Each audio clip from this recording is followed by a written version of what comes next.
Chapter 5, Blowout, Joe. I didn't have to look at the GPS to know we were getting close. Hundreds of white windmills stretched out over the desert. This had to be the San Gorgonio Pass. Frank had been telling me about it last night. I was having trouble falling asleep. Adrenaline was pumping through me, just thinking about what we might find at the compound. When I'm feeling that way, one thing that can calm me down is hearing Frank yammer. He comes up with some really interesting stuff sometimes. And last night, he filled me in on the windmills. I told you he's part reference librarian, right? The good thing is, he's part cop too. A solid combo. But anyway, before all the facts conked me out, I got the scoop on the wind turbines.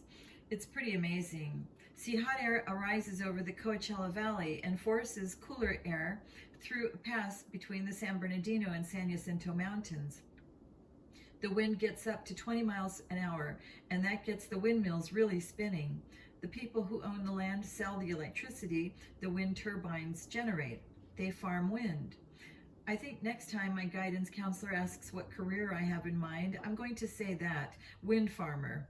But really, I'm pretty sure I'll end up a detective or a PI or something. I need the excitement. Frank pulled up alongside me. He tapped his GPS. I looked down at mine. Blank screen. Uh-oh. I took the next exit off the highway and pulled into the first gas station I spotted. The first and only gas station.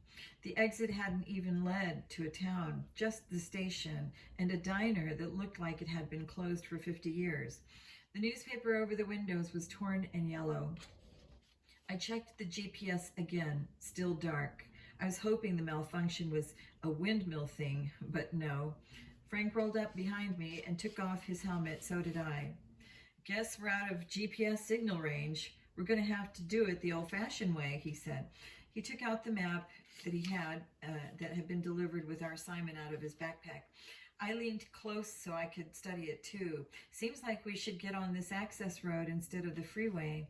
Yeah, then we should see a road cutting into the desert a couple miles down. Frank returned the map to his backpack. I started to put my helmet back on. Then I hesitated. It seemed like we were dead center in the middle of nowhere. The dinky gas station was probably the last place to get supplies. I'm going to stock up on water, I told Frank. I'll fill up the bikes. I headed into the little store, not much more than a couple of food racks and a fridge next to the cashier. The place smelled like unwashed feet. I grabbed a few bottles of water and some sodas for each of us, along with an assortment of chips, some beef jerky, and some of those neon pink marshmallow cakes. The old guy behind the counter rang up everything without comment. I paid for the grub and gas and returned to Frank. We stowed everything in our backpacks and headed for the access road. It ran alongside the highway for a while, but unlike the highway, we had this road all to ourselves. It was kind of cool and kind of freaky. I mean, what kind of road has zero traffic? Our bikes ate up the road, mile after mile. Wait, shouldn't we have made a turn by now? According to the map, we were supposed to go only a couple of miles before we hung left. Except there hadn't been any place to turn. I slowed down a little. Frank brought his bike up even with mine. Did you see a turn? I shouted. He shook his head. Maybe we'd underestimated the mileage. A paper map is no GPS. I checked the odometer, watched as another mile clicked off, then another. Frank waved for me to pull over. What do you think? I asked when I came to a stop next to him. I think maybe one of those dirt tracks back there might have actually been a road. One of those things that look like bunny trails? Frank had the map and took out the map again. Has to be, at least if we believe the map. I stared in frustration at the blank screen on the GPS. What good was the thing if it didn't work in isolated areas? Isolated areas were where you needed it most. So what bunny trails do we pick? I asked Frank. We went by about 4 of them. He frowned. I guess we do it by mileage. The road we're supposed to take is, he laid his pinky finger on the map, calculating. I'd say it's 3¼ miles back in the other direction. We turned around. I watched the odometer click 1, 2, 3 miles. I scanned the left side of the access road. 1/5 of a mile later, I spotted a dirt path heading out into the desert. It had to be what we were looking for. Clearly, Frank thought so too. He swung his bike onto the trail. I followed him, slowing down. The bumpy path wasn't made for speed. Good thing we were on our motorcycles. A car would not have cut it. I didn't really miss the speed, though, even though I usually want to go everywhere as fast as possible. I thought there wouldn't really be anything to look out at the desert, but I was wrong. There were those cacti that looked like little guys with their hands up, and those stunted, spiky trees, tumbleweeds, actual tumbleweeds, huge piles of boulders. I was so busy looking around, it took me a minute to realize that Frank had come to a stop. I pulled my bike up next to his. Right away, I saw what the problem was. The road forked. On the map, it didn't do that. You think we chose the wrong route? I asked. This should be the right road. We calculated the mileage correctly. I pulled out my cell phone. No juice. Well, the fork to the right heads more in the direction I think we're supposed to be going. I cracked open one of my sodas. The carbonation stung my dry throat. Yeah, Frank agreed. We may as well try it. We can always turn around. He opened a bottle of water and drank. Caffeine dehydrates you. You should know that. You should drink some water with that soda. Next stop, I drained the can. Then we took the lead down the trail we'd chosen. It got narrower and narrower. Then it disappeared. Frank and I stopped for another strategy session. I took his advice and had some water and marshmallow cake. We decided to go down the other path for a while before we returned to the access road. It was a good choice. The path headed in the wrong direction for 1.5 miles, but then it looped back. I was pretty sure we were going the right way, but it would have been nice to see a road sign. There was nothing to indicate that any human had ever been out here before. The sun beat down on my helmet. I shrugged out of my leather jacket and used one hand to stow it in the container under my seat. A long shadow appeared across the sand in front of me. At first I couldn't figure out what was casting it. Then I looked up. A huge bird flew overhead, black with an orange head and a wingspan that was wider than my whole body. 2 of the bird's buddies joined in. Vultures, I realized. I hoped they weren't after me and Frank. A moment later, I spotted exactly what the vultures were after. A sheep lay on the ground ahead of us. One of the vultures perched on its back. In an instant, I could see a strip of the sheep's flesh in the bird's sharp beak. I stopped for a closer look. How many times do you get to see vultures in action? That bighorn has to weigh more than 200 pounds. Wonder what took it down, Frank said. I eyed the sheep. Something other than vultures had already been eating it. Isn't there a bear on the California state flag? I asked. There are supposed to be some black bears out in the desert. I looked over my shoulder. I felt like Chet trying to make sure Brian Conrad wasn't around. The other 2 vultures swooped down on the sheep. There was a little squabbling with the first one about who got to eat what. Then they settled down. Probably whatever had killed the sheep wasn't around, or the vultures wouldn't be there, right? Maybe not. I heard a long, high, quavery howl, followed up by a yip, yip, yip. Coyote, Frank said. The vultures didn't seem too bothered by the sound. 4 o'clock, my brother's voice was low and calm. I turned my head to the right. A coyote was crouched beside some prickly-looking shrubs, its eyes on the sheep. It gave another howl. The hair on my arms stood up, even though the coyote was only about the size of a collie. Some basic head and body shape, too. Now, don't go thinking I'm a wimp, but even though this coyote probably weighed in at about 20 pounds and looked kind of like a pet, I knew he had to be tough. Nobody was pouring him Alpo every night. He had to go out and hunt, and he had the teeth to do it. It doesn't look interested in us, but we should probably, Frank began. Yeah, I agreed. The coyote's yellow eyes shifted to me as I moved to start up the bike. He started toward me, belly low to the ground, in total stalking mode. The hair on my back, the back of my neck went up at this time, and the hair on my arms hadn't even fallen back into place yet. Stare back, don't stare back, yell, don't yell. Frank had chosen to be still and quiet, so did I.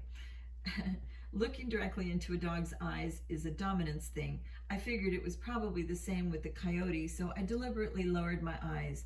Of course, I couldn't see if my strategy worked. The coyote could be about to leap on me. I shot a quick glance in the direction of the animal. I had to. The coyote was moving toward the sheep.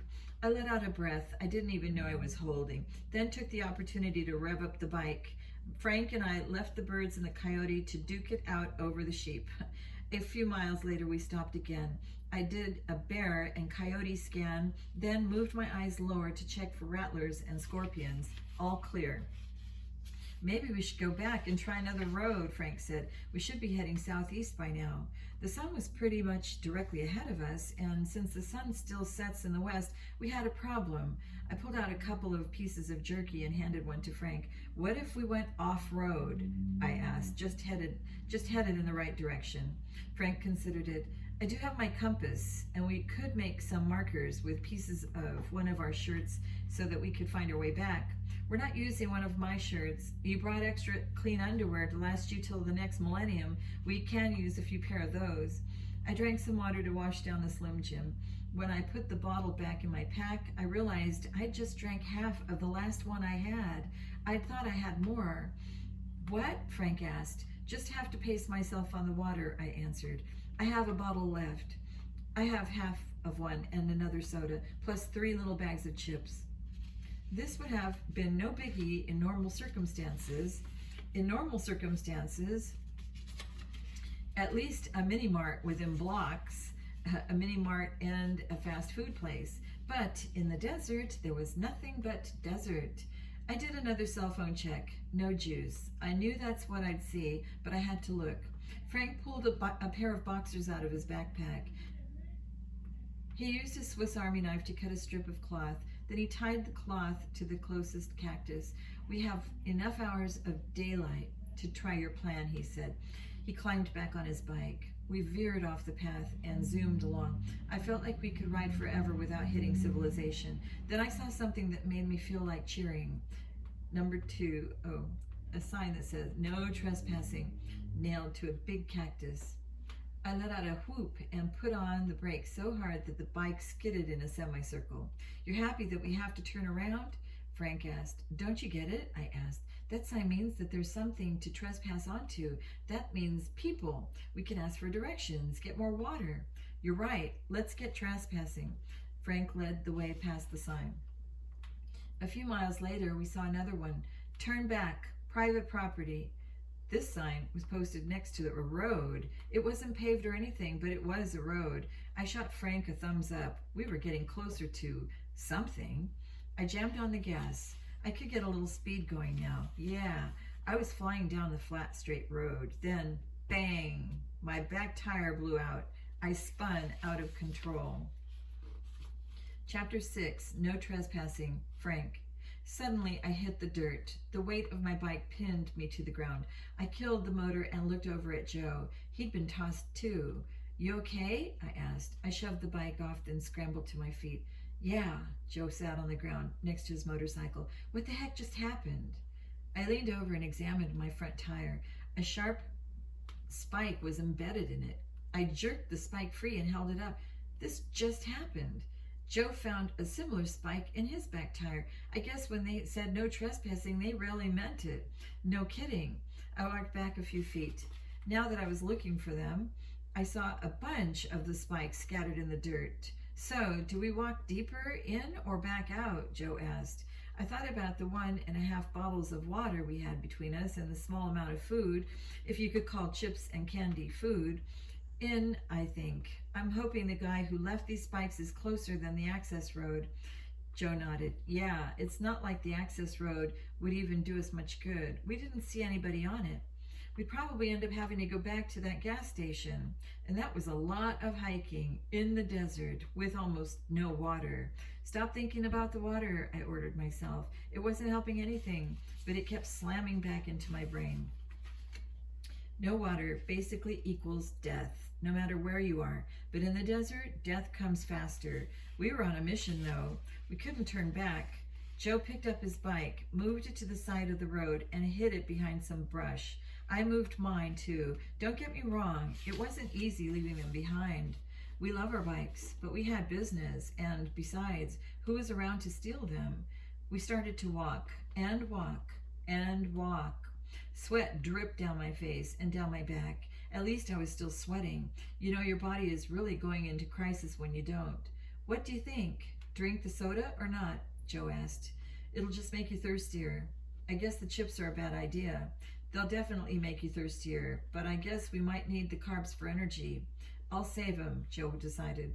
Neither of us had mentioned the heat. What was the point in talking about it? But it was like a solid presence on top of my head, pushing down, making every step harder. I got an idea. I pulled a t-shirt out of my backpack and wrapped it around my head. You should do it too, I told Joe. Use anything white. It will reflect the sun, keep you a little cooler. He followed my lead, also using a t-shirt, and we kept talking and walking. I didn't like the way Joe was looking. He wasn't picking up his feet as he walked. Each step was stirring up the sand, which we both ended up breathing. His eyes seemed sort of sunken in, and his lips were cracked. I probably looked about the same. I flashed on what Mom had said about water, how you need water to transport nutrients, and how your brain cells shrink without it. How long did it take for that to happen? Joe and I needed to be sharp out here. Do you think ATAC would be able to find us out here? Joe asked. I mean, do you think we're ending up anywhere close to where we're supposed to be? If the signs were put up by Stench and his group, we are, I answered.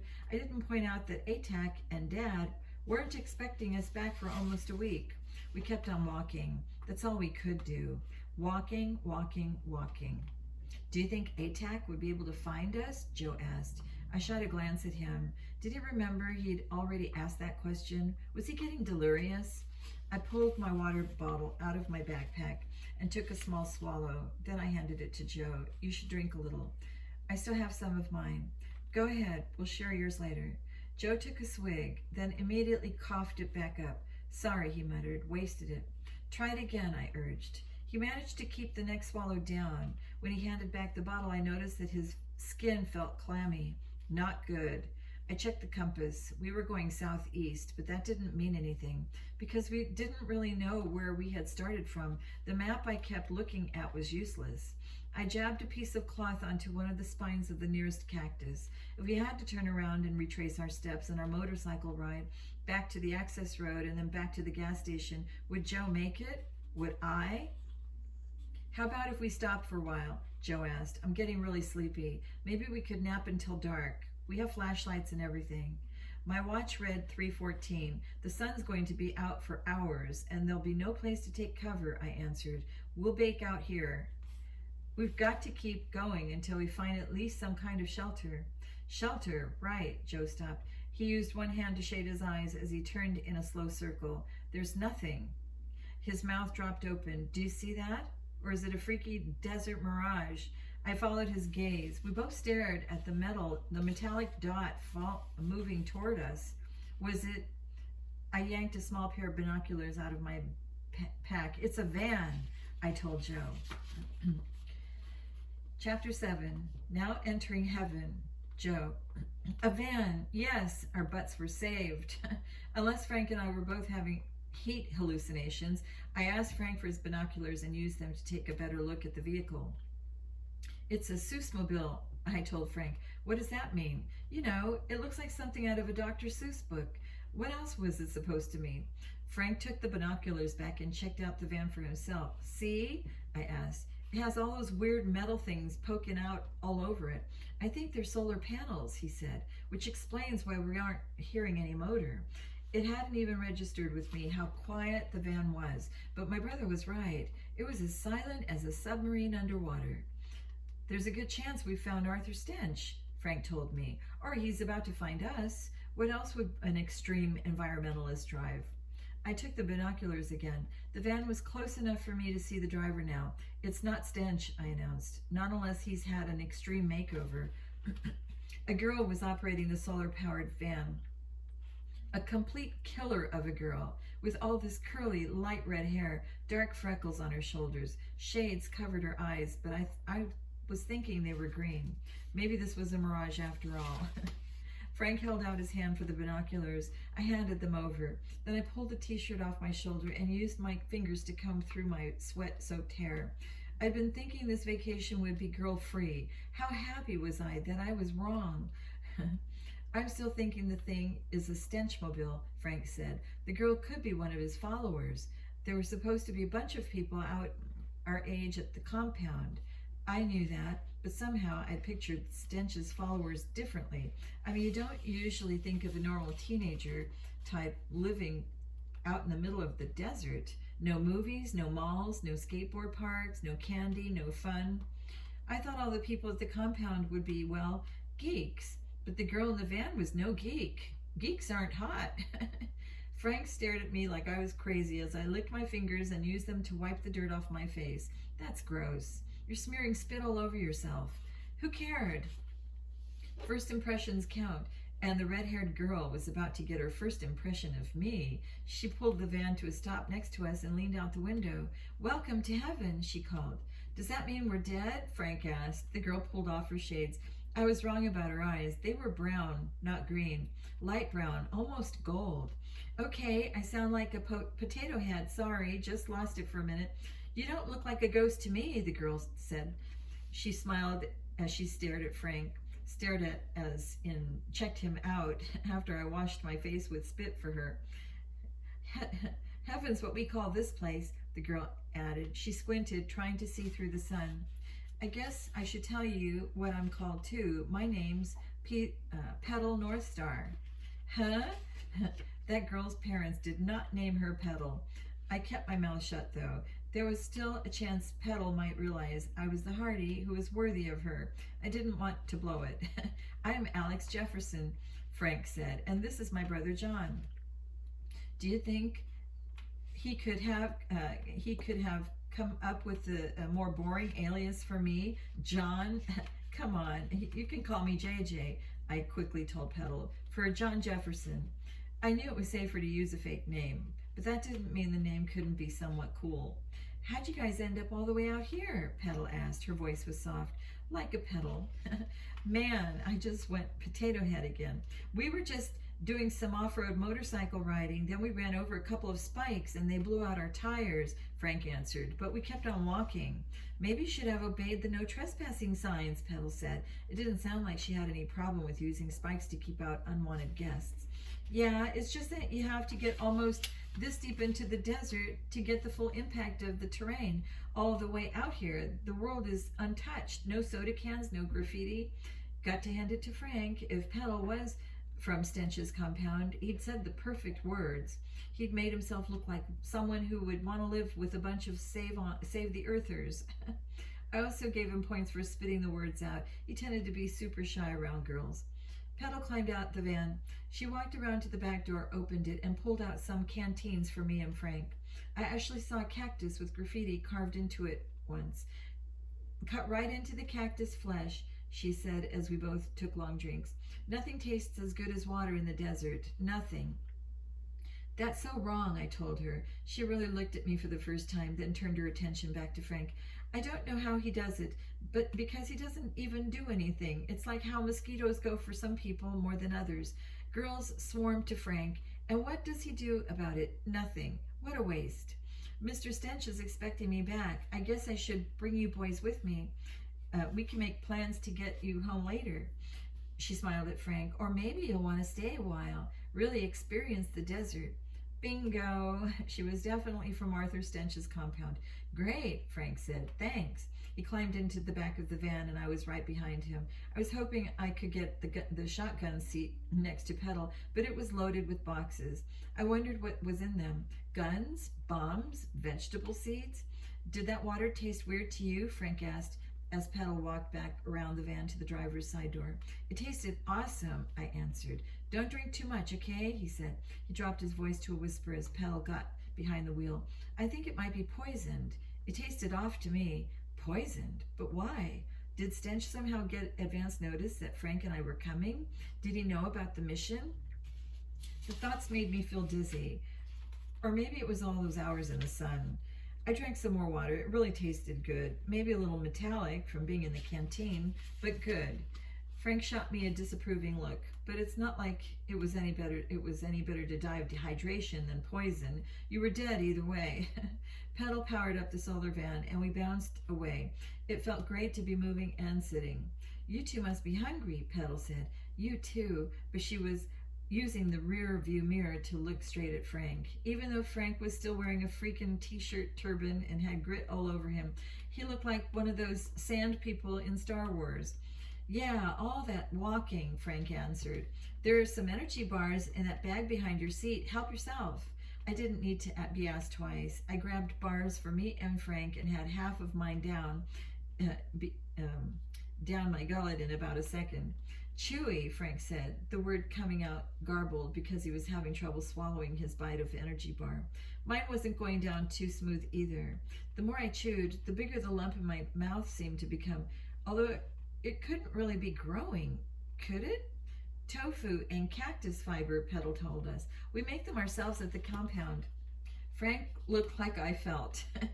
He looked like he was about to hurl. Somehow, he managed to swallow his wad of cactus tofu. I figured if he could do it, I could do it. So in one huge gulp, I forced the gunk down my throat. Is that what you mostly do at the compound? Cook? I asked. We don't have assigned jobs like that, Petal explained. We each do what Mr. Stench asks us to do. She answered Frank, even though I was the one who had done the asking. She likes you, I signed to Frank, keeping my hands low so Petal couldn't see. He and I had learned American Sign Language on another mission. It came in handy when whispering was too loud. Frank blushed. Even the tips of his ears turned fiery red. She's pretending, he signed back. She wants to put us off guard. I checked to make sure that Petal's eyes were on the road and not my brother. They were, so I signed my answer. Who cares if she's smoking? Frank's fingers moved fast as he shot back his reply. I don't trust her. You don't trust anybody, I signed back to Frank. It's true. My big brother has a suspicious nature, which I guess is good for an ATAC member, but still, me? I usually trust people until I have a reason not to. Hey, we didn't even say thanks for saving our lives. We'd be vulture chow if you hadn't shown up, I told Petal. I meant it, but I was trying to remind Frank that this girl had done us a huge favor. My pleasure, Petal said. My complete pleasure, she added again with a long look at Frank. Frank's blush had started to fade, but those words from Petal got it going again. Hey, here we are, Petal exclaimed. I can't wait for you to meet Mr. Stench and everybody.